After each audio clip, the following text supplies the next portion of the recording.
Hello and welcome to the Select Characters podcast. And believe it or not, it was really hard to start this podcast because stuff happened before we started recording. Jesus Christ. I've got quite a treat for you.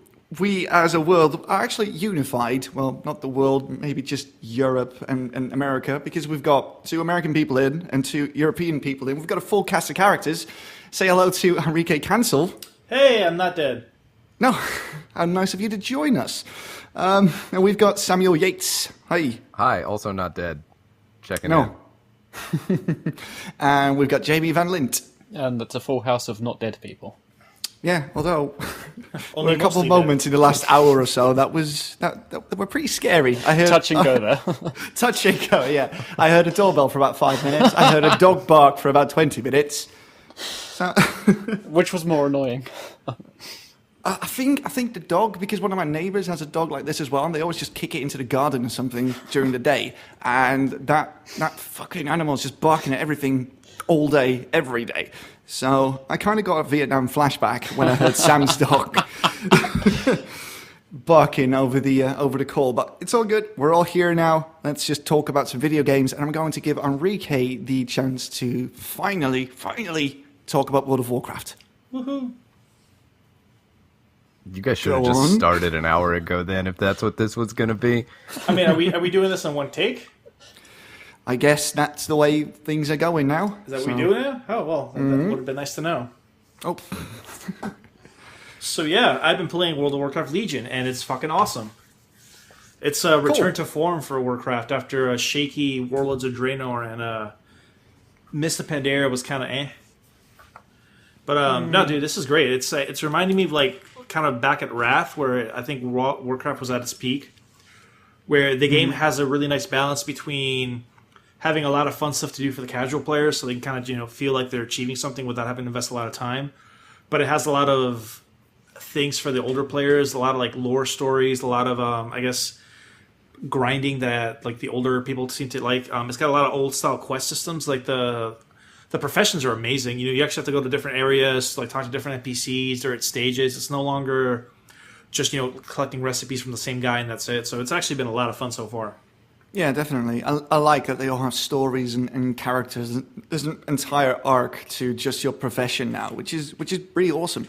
And I'd actually say that Warcraft is finally living up to its potential after 12 years of being really good. I've been loving it for as long as that, but I can't remember a time I had more fun in this game than right now. There's so many things that they did right this time around. Yeah, I'm not gonna lie though, it does kind of feel like they just hit every in case of emergency break glass thing they had.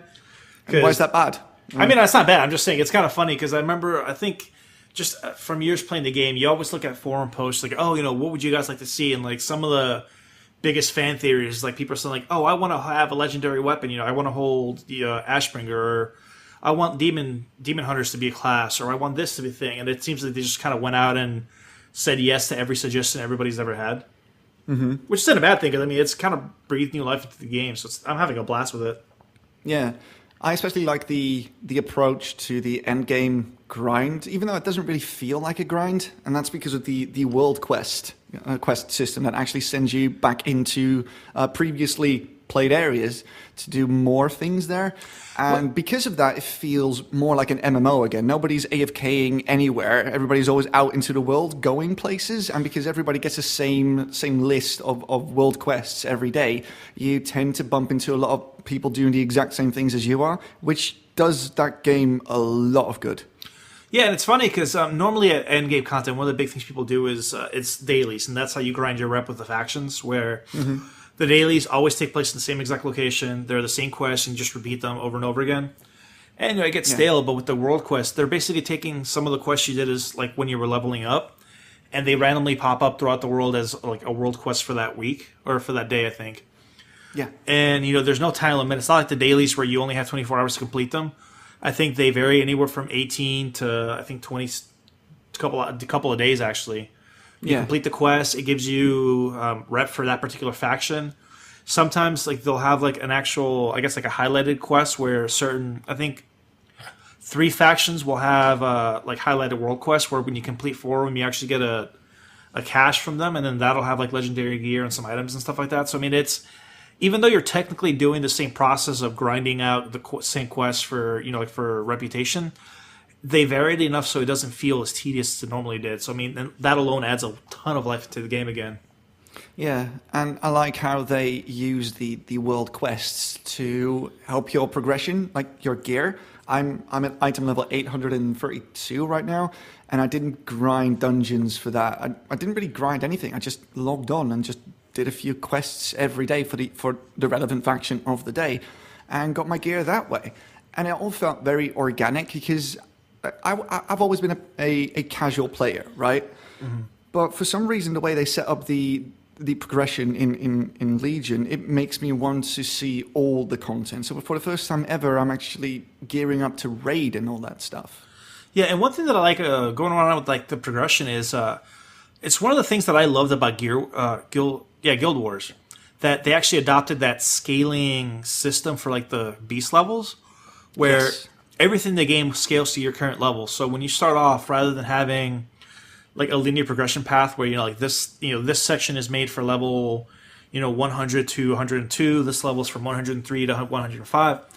Everything is open to you from the start. Wherever you go, all the mobs in that area and the rewards will just gear to your level, which is really nice because once you hit level 110, going back and backtracking to those areas, everything's going to be 110 at that point. So you're never really going to feel like you're just rehashing through like really boring, old, easy content. It's all going to keep up with you, which is great. Yeah, it artificially extends the end game as well because every enemy you meet is on your level and takes some time to beat. So it's a very organic way of doing that, and I really, really do commend them for that. And not just that, but I mean the fact that it's kind of weird how it works. But even when you're doing dungeons, you can do, I think that for regular dungeons, because there's no real level cap on those or like minimum level requirements, you could have a 110 player and a level 101 player both doing the same dungeon, and the bosses will scale at the same time for each person. I think it's based on percentages, but like that 110 player will see that boss is 110. It will take damage as they were 110. You'll do damage to them the same way, but at the same time, that 101 level player will have that boss scale down to their level instead. Oh, I didn't actually know that. Yeah, dude, that's it's actually really cool. Yeah. Yeah, I didn't really bother with the dungeons until I did the relevant quest chains in all the different zones. And by that time that happened, I was already, 109, something like that. See, and even that they brought back that old system where like you had a quest, like a story leading up to the dungeon, and then it finished off in the dungeon. It reminds me almost of what Star Wars Knights of the Old Republic, where they kind of had like their more narrative-driven dungeons and stuff. So it you have a desire to actually do them. Yeah, definitely. What's your favorite zone? I would have to say Stormheim. Yes. My main's a warrior, so I did that zone first because it matches the whole warrior motif. But I mean, I don't know, like that whole Viking and Eternal Warriors and all that stuff is just a lot of fun. Yeah, definitely. Howling Fjord was my favorite zone in Wrath of the Lich King, and one of the first things you saw when you went into Stormheim is you see Viking stuff everywhere. You see really tall dudes with beards and axes. You hear a bagpipe going off in the distance, and yep, I was instantly hooked. Yeah, and the dungeon for them is actually like there's two dungeons. There's the Halls of Valor, which is again it's like going through Odin's trials, proving you're worthy. Then they have another one, which is I think Maw of the Damned.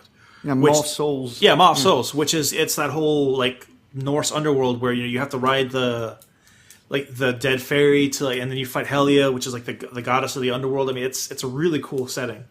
Mm-hmm. Yeah, definitely. I feel that there's more to the Stormheim story, though. I think they could probably expand that to an entire expansion, and I would be completely okay with that. I feel like that for a lot of the areas, though. I mean, even the whole Emerald Dream, and like Valharash,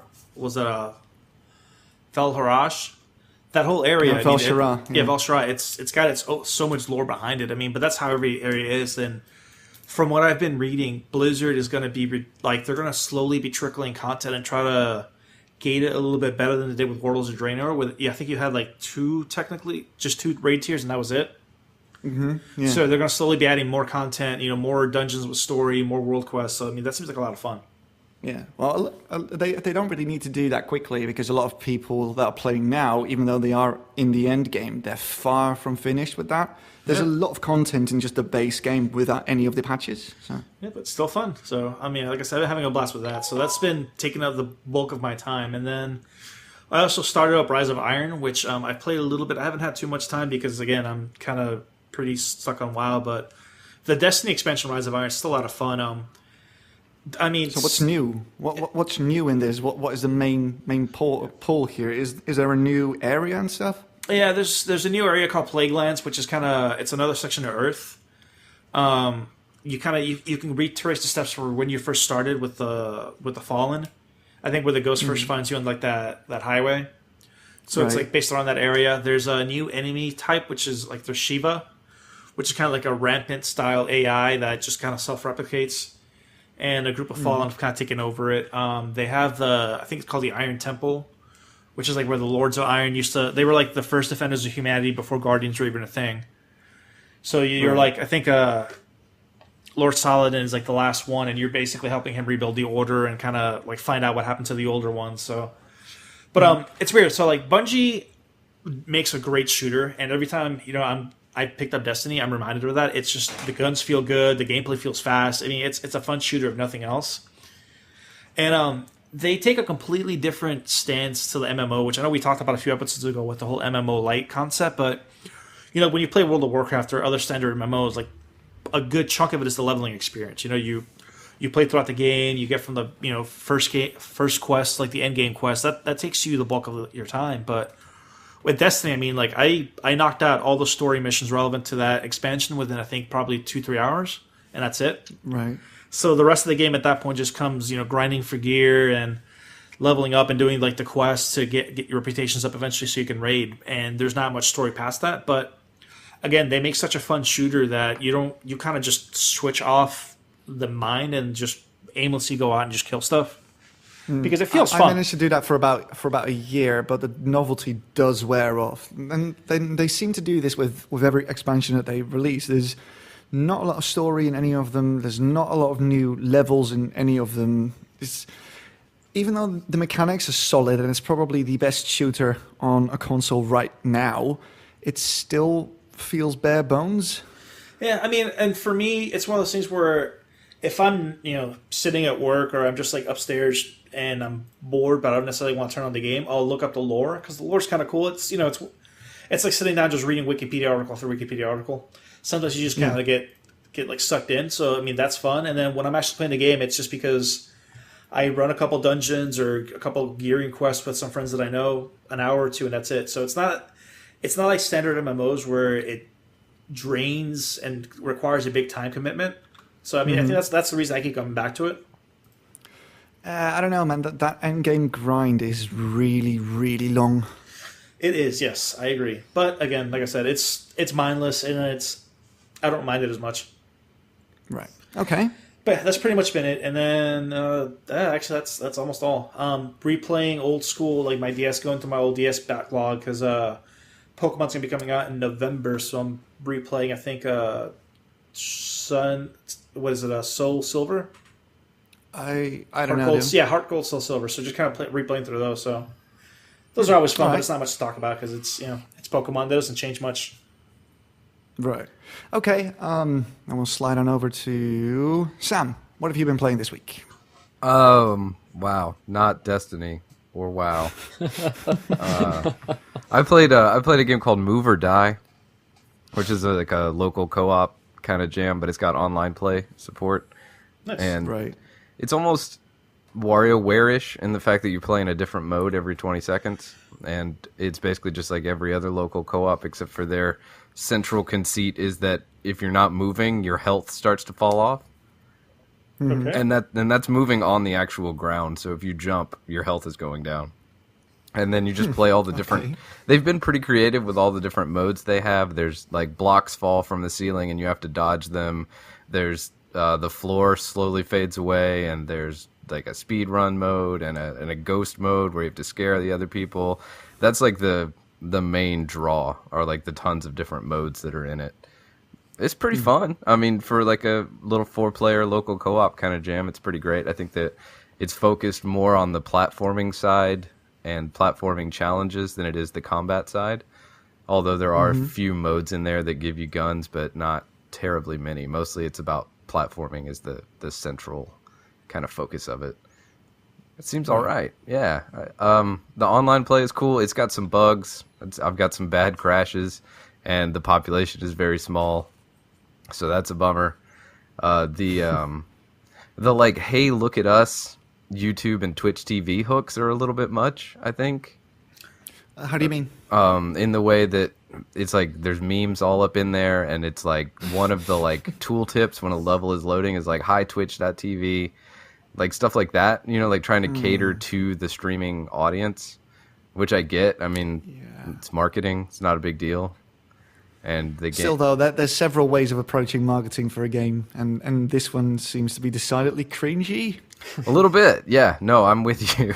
I'm with you. The gameplay's fine. The control is a little bit heavy. I feel like the character weight is a little bit heavy, but that's just like a personal preference thing. I feel like if you were making a platformer, you probably designed the movement to be the way you want it to be, I would assume.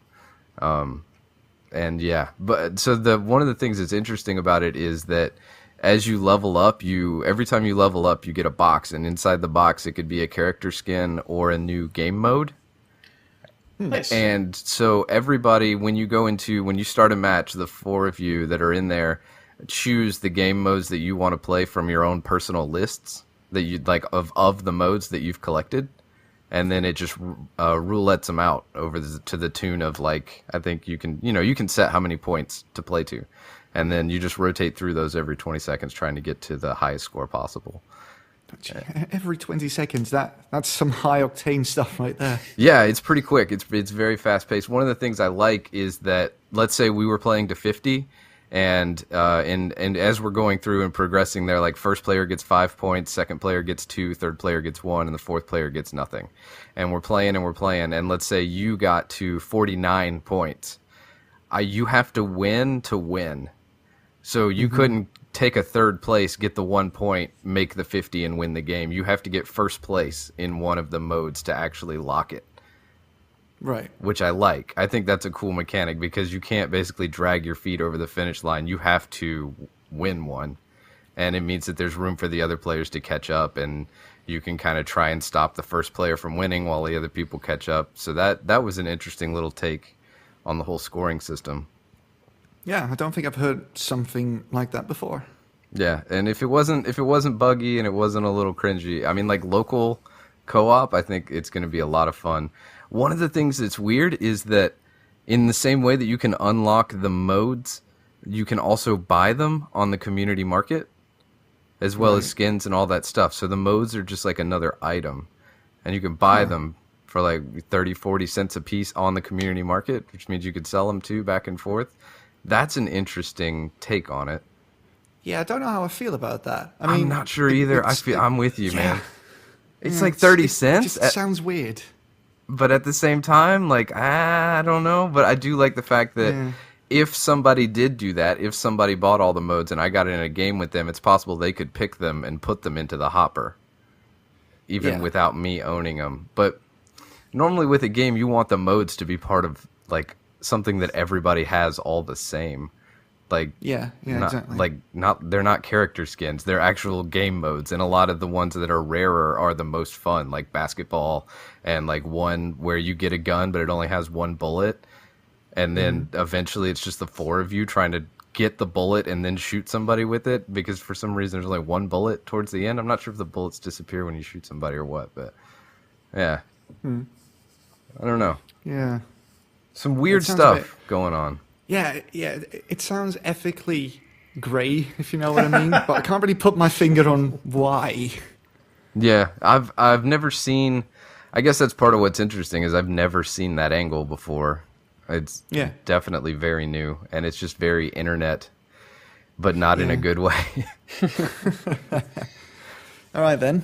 Yeah, it's pretty groovy though. It's got daily challenges and stuff, and I mean, just something to play for 10, 20 minutes now and again. I think it's pretty great. Once they work out all the kinks and it stops crashing to the desktop and losing my progress and stuff, they've got something going there.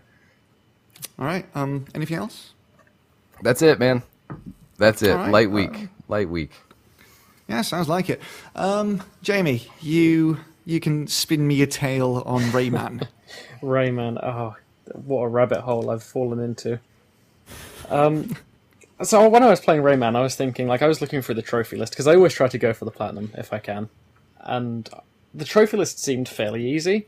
It seemed that the whole trophy list was basically going to be complete the game to 100%, which I've now done. However, there is one trophy at the end that I very much underestimated until I'd looked it up online, where you have to reach Awesomeness rank 11, I think.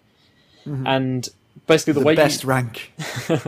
the way you rank up in that game is when you collect trophies from the levels. So for each level, there's a bronze, a silver, and gold trophy for collecting a certain amount of points, and then a bronze, silver, and gold trophy for finding the collectibles, essentially.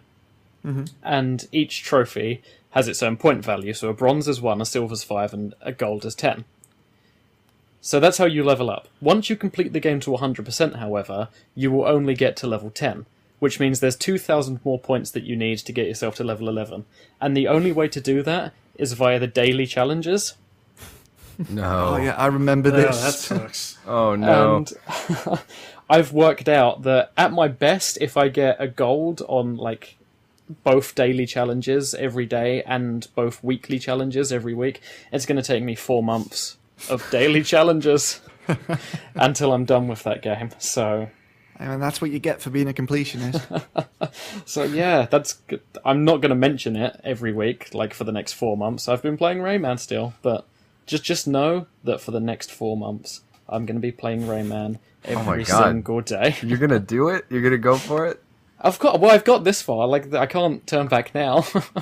How long does it take you to do that every day?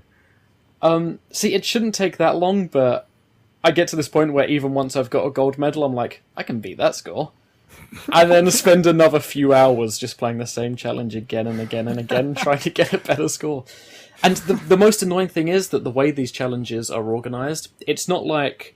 So there's challenges where you have to, basically survive and just run as far as you can. But it's not done in a way so, you reach 1,000 meters, that's a gold, you reach 800 meters, that's a silver, you reach 500, that's a bronze, and that's that. The way it works is it's based on other players' scores. So the top 20% of players get a gold, the top 50 get a silver, and then the top 70 get a bronze. Which means it's not about just beat the score that the devs have decided that you need to beat. It's about actually competing with other people, which can also mean you go on there, you just scrape a gold, and you think, oh, it's cool, I got a gold. You go on there the next day to find out that after you played it, another 100 people went on there, beat your score, and you've only got a silver now. No. Oh, no. Wow, that was my that's next question. It's hell on earth. I don't know why I'm still playing it, but... I'm actually going to reinstall that game now because I remember this and I thought it was quite fun at the time. But now I just want to beat your scores. I still love it though. I love the daily challenges. I love trying to beat my score every time. I'm not really too much of a fan of when it's reach this distance in X amount of time or collect as many things you can in a certain amount of time. I've never really liked timed challenges that much. I prefer the survival ones where it's just collect as many as you can or run as far as you can. Those ones are a lot more fun for me. Yeah. But yeah. All right. So that's Rayman. Anything else? Not much else. I completed Journey. I mentioned last week I started playing it. So I decided to disconnect my PlayStation from the internet because I was getting griefers who were just speedrunning the game for some reason. So yeah, I disconnected. That's not really griefing though, is it? I mean, their only crime was that they too were connected to the internet when they played that game. I felt griefed, all right.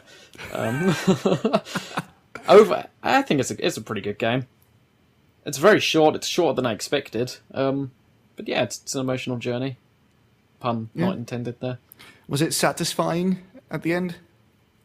Kind of. I mean, I guess. I loved. There was a really emotional bit where your cloth man starts falling over in the snow, and then sort of dies. But then some weird angel appears and brings it back to life, and then you fly to the top of the mountain. Well, that's all the tension gone. And it's it's a nice payoff, but it's not. I don't know. I don't know what I was expecting. It's kind of like No Man's Sky, where it's like, I wasn't really expecting there to be anything at the end, but even so, I wish there was something better at the end than there was. Oh, by the way, Enrique, did you see the endings to No Man's Sky? Yes. I saw it the second I booted the game up. Have you actually made it to the center of the universe? Nope. Or have you not really have you reached in the any last rush. Atlas thing? What was that? The last Atlas station? Nope, not in any rush. I haven't even really bothered to go out to the Atlas stuff. That game I still have it. I'm not playing it as much, but it's even since day one, it's just been a game where I kind of pick it up for an hour or so, just when I want to dick around, and that's it. Yeah, but yeah, no, I shouldn't have gone. I shouldn't have gone to the last Atlas station and to the center of the galaxy, because the game just looks like it becomes so pointless once you've seen that. There's no way I'm going back to that game ever again. Yeah, no, I heard about that quote unquote ending, and then when I looked at it, I was like, man, that's shitty. That is pretentious on a level I did not think possible. Yeah, seriously, that's like Phil Fish levels of pretentious. Oh, let's not go that far. Let's not be too hasty here. I think this is more a Molyneux level of pretentious. I really want to talk to the developers, because I don't know. Everybody does, but they're not responding, are they? Well, no. Like I genuinely want to have a conversation with them, because I feel I don't blame them for not responding, because fuck the internet, man. People are so goddamn just disgusting, and there's so much vitriol being spewed at them. I understand that as consumers you're upset. That's fine, but dude, these guys work their ass off, and I mean, yeah, the game's not what you wanted it to be, but it's your own fucking fault for not doing research or not being patient enough to wait and get the game. Well, I do agree to a certain extent. I don't think you should put the blame on the fan base as a whole, because they literally did lie about stuff. They literally did that. And so people had wrong expectations that was set by the developer. There's a lot of stuff that people just inferred because the hype train never fucking stops. Yeah. But let's not pretend like Sean Murray didn't say stuff. I'm not saying they're not guilty of that, but I'm saying that's why I want to speak and have a conversation with them, because I want to know what happened with the development process, because there's obviously things in the game that aren't there that they were talking about throughout the development process. But I'm the blame that I'm putting on the consumers are the ones that are just being so antagonistic and sending death threats and just spewing all that vitriol out. That's your own fucking fault. If you're taking it that personally, I'm sorry, I don't know what to tell you, but I want to so in that scenario, I can't blame them for not wanting to connect with anybody, because everything they say is being, looked over with a fine-tooth comb, and people throwing tweets from 3, 4, 8 months ago back in their face for every little word. It's all right, take a step back. I just want to sit down and have a conversation, see, hey guys, what happened? Was this developer meddling? Did you guys get, your timetable get cut short and you panicked and you didn't know what to do? Did you just never really intend to put this out? What happened in the development process? Because when you hear them talking in the amount of, I guess, optimism they had when they first started development, and then if you look at the week or so before the game release, Sean Murray was going out. He was throwing out disclaimers saying, hey, this might not be the game you guys are expecting. Hey, this is going to be a very polarizing experience. Hey, don't rush through the game. He was sending all the disclaimers, and I kind of got the feeling that, all right, something's obviously wrong. I feel like he's got his hands tied and he can't tell people saying, hey, this game isn't finished. But, and I don't know if that's just from, Sony saying, hey, this game needs to go out now, or if it's just their development studio saying, well, fuck it, let's just put it out. So, isn't it kind of their responsibility, to tell us that, though, rather than us having not to necessarily. ask them? I mean, dude, they could be under any number of NDAs that Sony has them under. That's true. Sorry. Yeah, but I mean, no, it's, I guess from a developer standpoint, if they were the only ones responsible, it'd be fine, but you don't know. I don't think it's that easy. I don't believe for a second that they wanted to swindle anyone. I mean, they're not evil game developers wanting to take their money and then run, right? Because this has probably ruined the career of Hello Games and Sean Murray. Maybe, exactly. in the eyes of many, right? And you know that was not the aim. at all. They didn't want to hoodwink anyone. No. But it still happened, and I don't agree with them being silent now, because there's a ton of paying customers that just wonder where the game that they were promised is. That I do understand. I know that hype can make everything bigger and better in the minds of many people, but still, what we got was not what we were promised by them specifically, and I think people deserve an explanation, and not from fucking Sony that just threw them in front of the bus last week. But I'd like to know what happened during development, and I want to know why the game is in the state it is in now. I mean, that I could agree with. Like, I would love to know what happened. But yeah, I think that we could all just tone it down a bit. I mean, you don't need to send death threats because you paid $60 for a game that you didn't really like in the end. You don't do that. And luckily, the amount of people that do stuff like that, it's a tiny fraction of the gaming community as a whole. But the game has been on #1 for a couple weeks in a row in several countries. A lot of people bought into the promise of of what Hello Games and by extension Sean Murray has said, and the game is not anything like that. And stuff needs to be done for the relation between them and us to be repaired.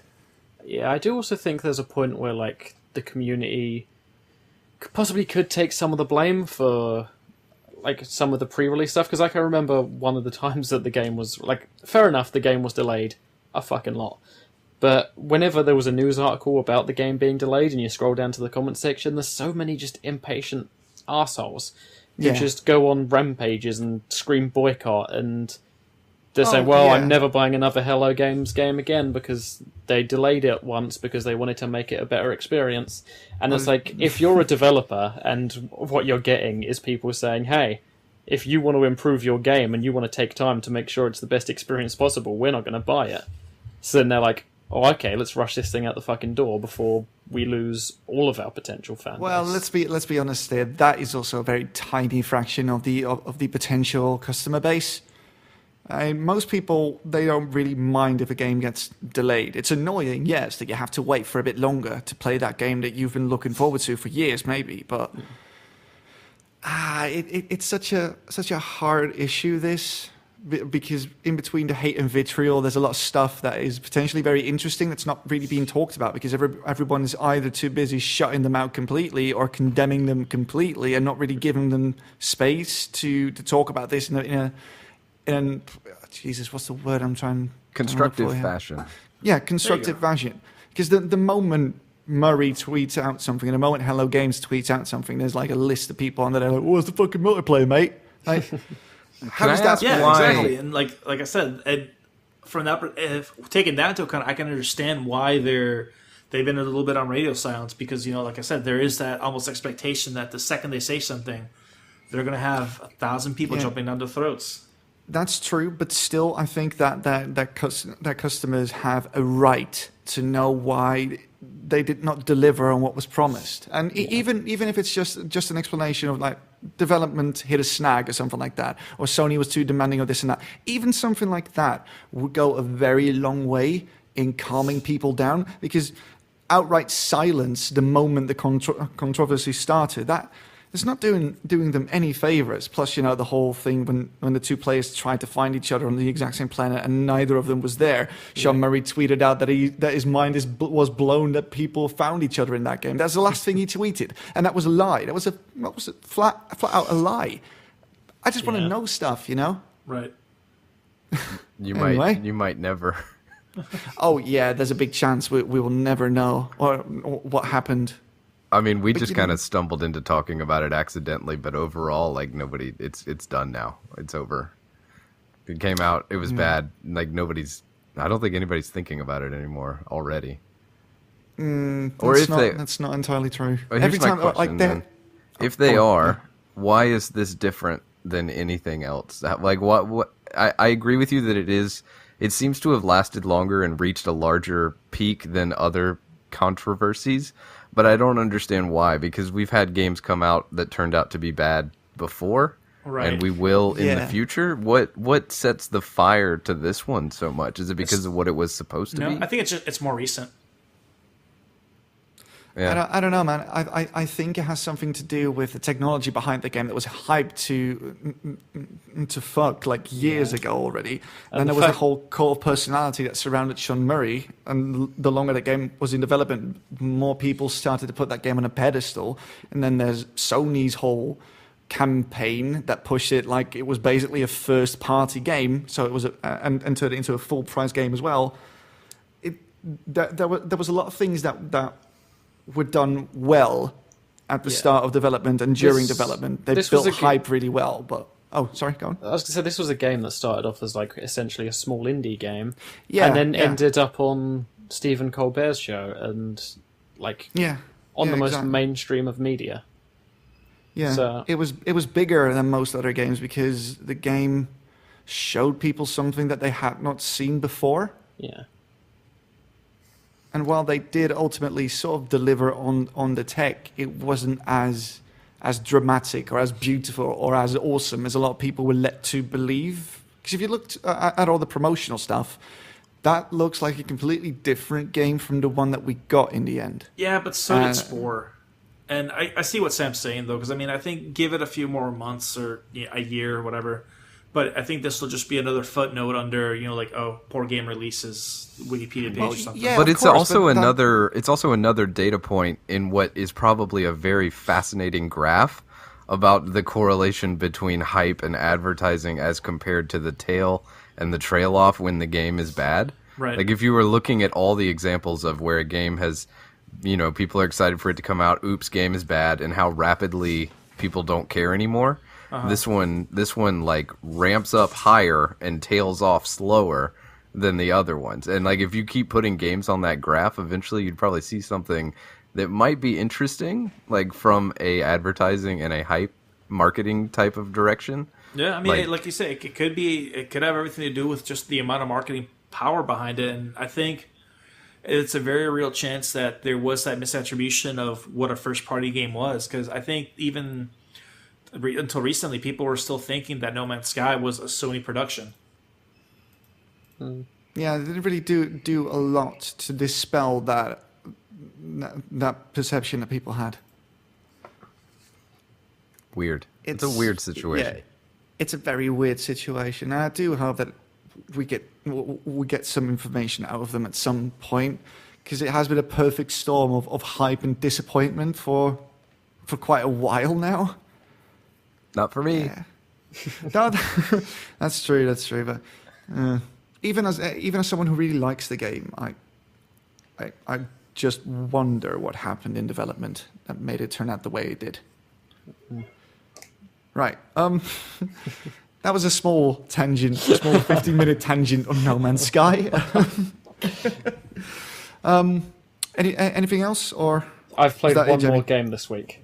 Go on. Oh god. Alright.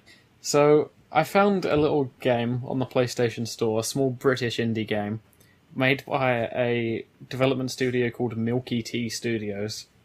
Right. Which is like just embarrassingly British. The game's called Coffin Dodgers. I've heard of this. It's a little kart racing game where you play as old people racing around on those little, whatchamacallit, scooters? Granny scooters, yeah. Oh god, it's terrible.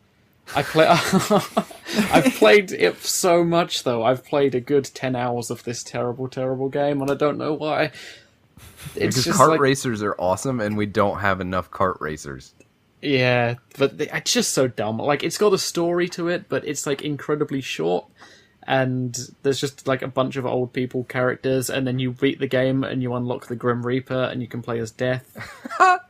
And there's this weird story, like how the Grim Reaper is turning all of the old people in the town to zombies, and then...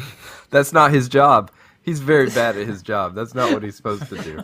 And then he becomes the mayor of the town. It's fucking weird. Oh my god, are you trying not to sell me this game? Because that sounds awesome. It to be like a geriatric Twisted Metal Black. I'm making it sound a lot more fun than it actually is. Like, I don't know. It sounds fun, and in concept it's fun, but you play it, and there's like the campaign story mode is like 10 very short races long, and there's like 4, well, I say 4 areas. There's like 3 areas that are all within this one town, and there's like a weird open world mode, but it's like a really, really small game. There's not a lot going on at all. Yeah, it's just bizarre. I just thought I'd share that just because it's quite interesting. Well, thank you for sharing that. It sounds like Diddy Kong Racing, but with old people. Somehow more British. And less fun. Well, that's British, isn't it? Touché.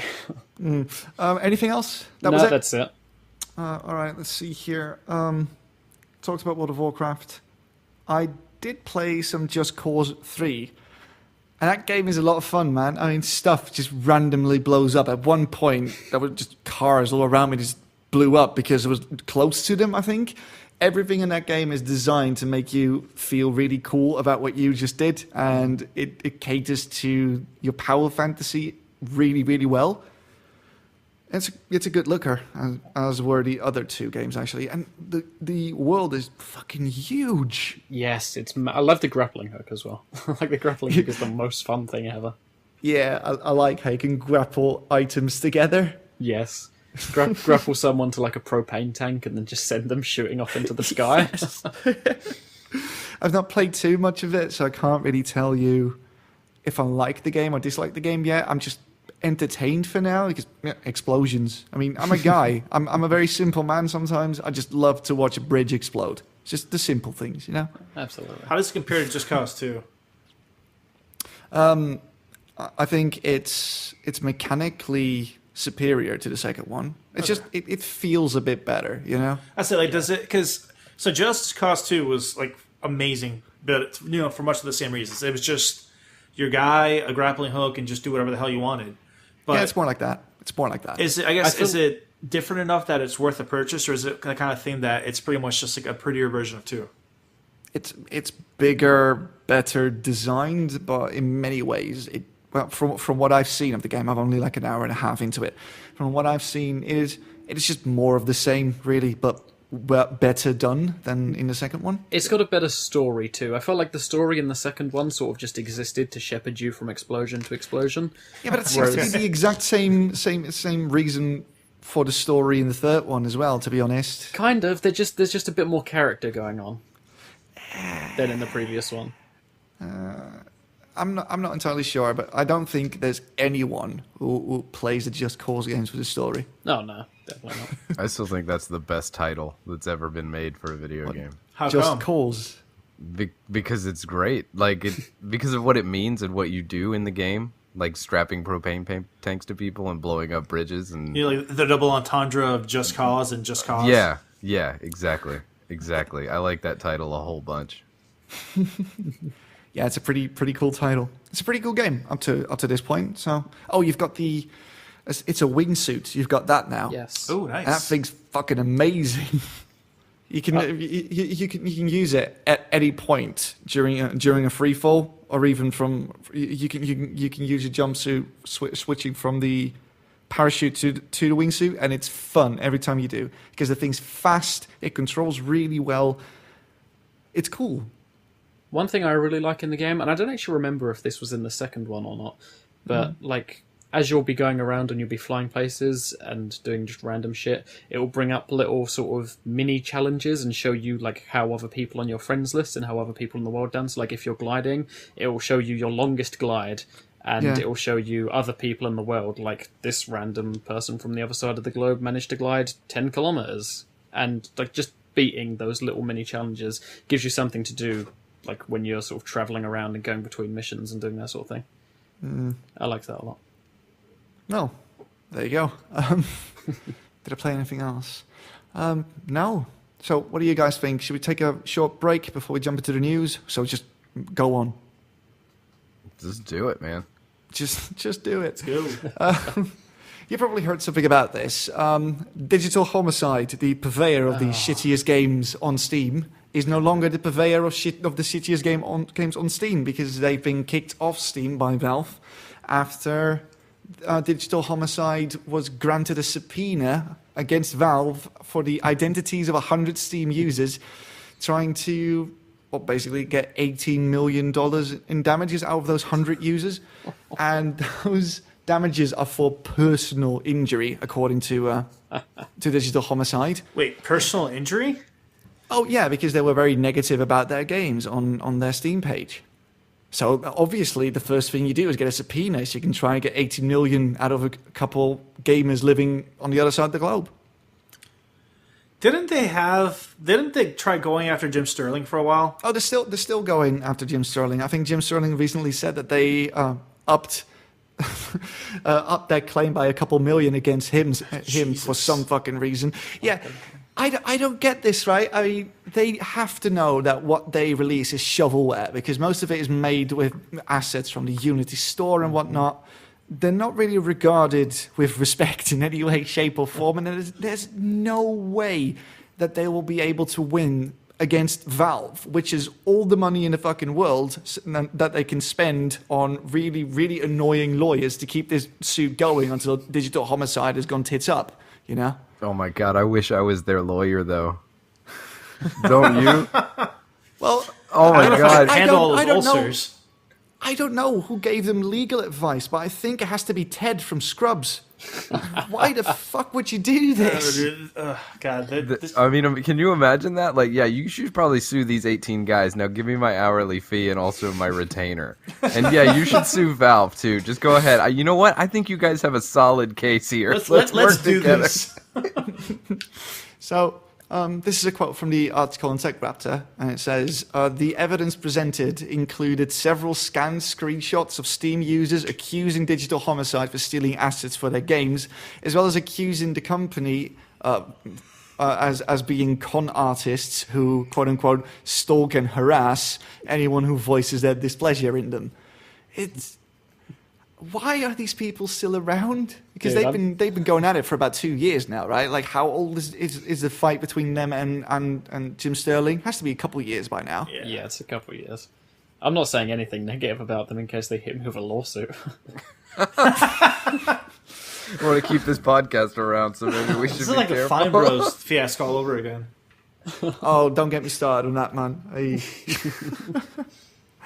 Yeah, Digital Homicide should maybe not do this if they value not being bankrupt. I mean, honestly, though, I'm kind of glad this is happening because you see this a lot in America, but this whole like lawsuit culture is really out of hand here, and people can sue for anything from hurt feelings to like a chipped nail kind of thing. So I'm glad when these little scenarios happen where a company like Digital Homicide tries to strong arm somebody by suing them, and then they immediately get the tables flipped on them. I just can't get over the fact why they even bother to try. I mean, they can't be this stupid. To be honest, and it's how a lot of lawsuits go. They probably figured that Valve, it would have been easier for them to just settle out of court rather than pursue it.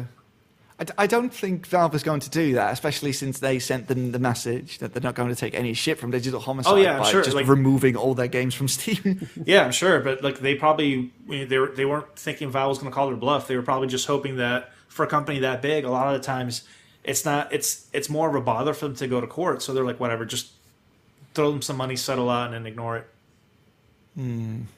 It's kind of a shame that they're gone in one way because, didn't they have a game about a testicle?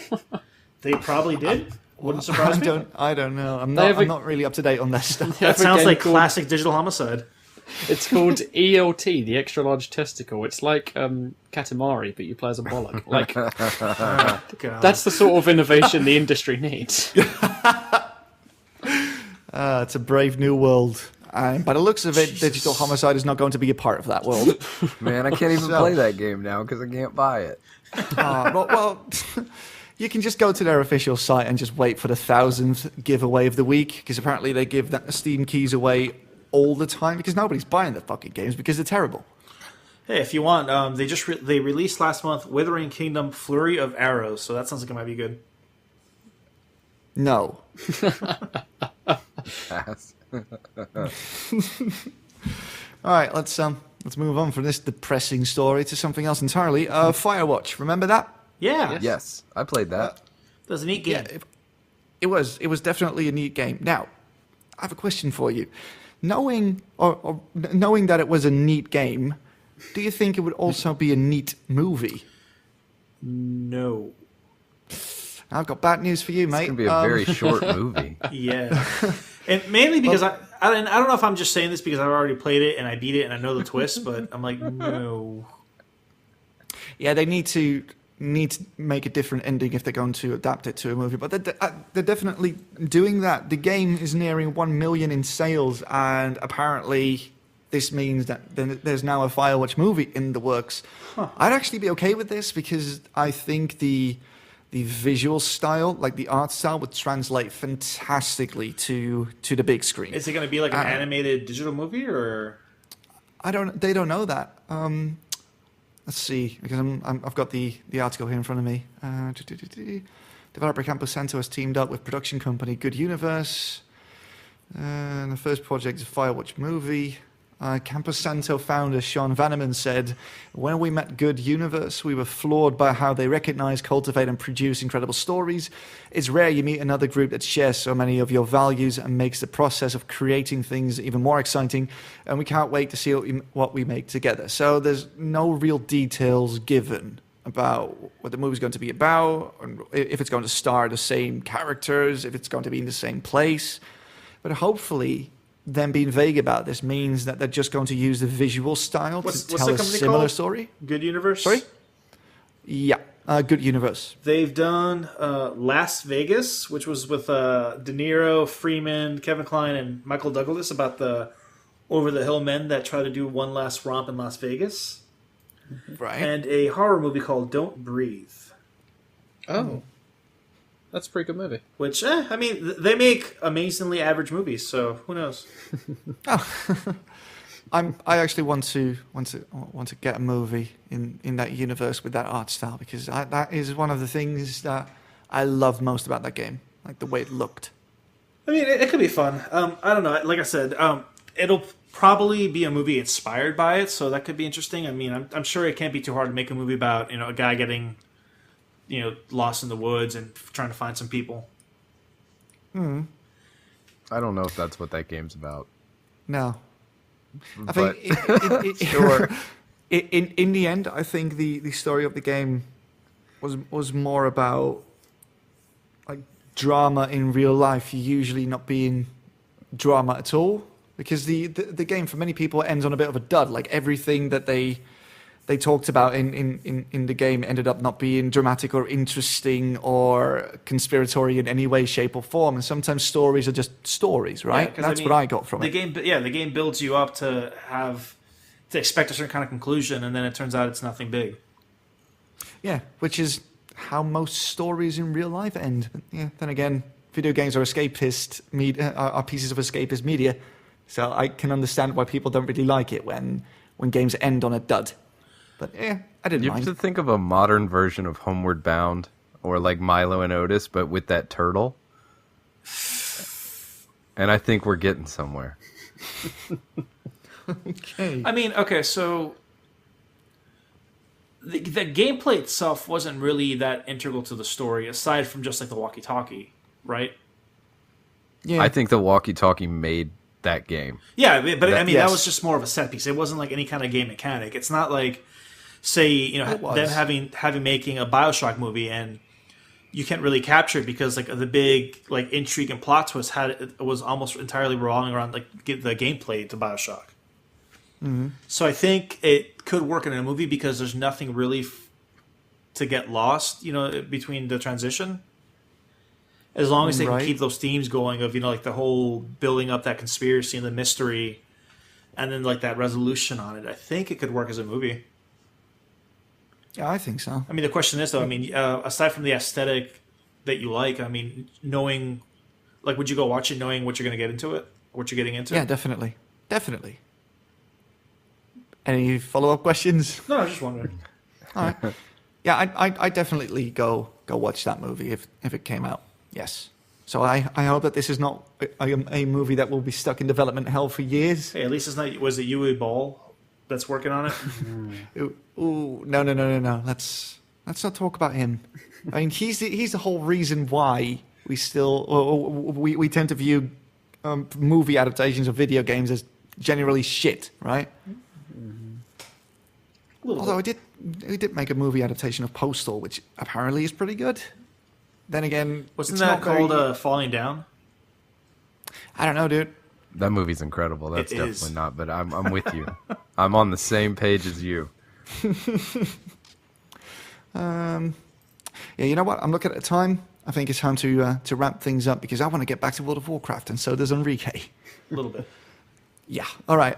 So thank you everybody for listening. As always, all the links to our social media are in the description below this video if you're watching on YouTube, or below this episode on Soundcloud or wherever you're listening to it. Thank you so much for listening. My name is Chris Anderson for Select Characters. I was joined by Samuel Yates, JB Van Lint, and Enrique Cancel, and we'll see you next week. Bye-bye. All right.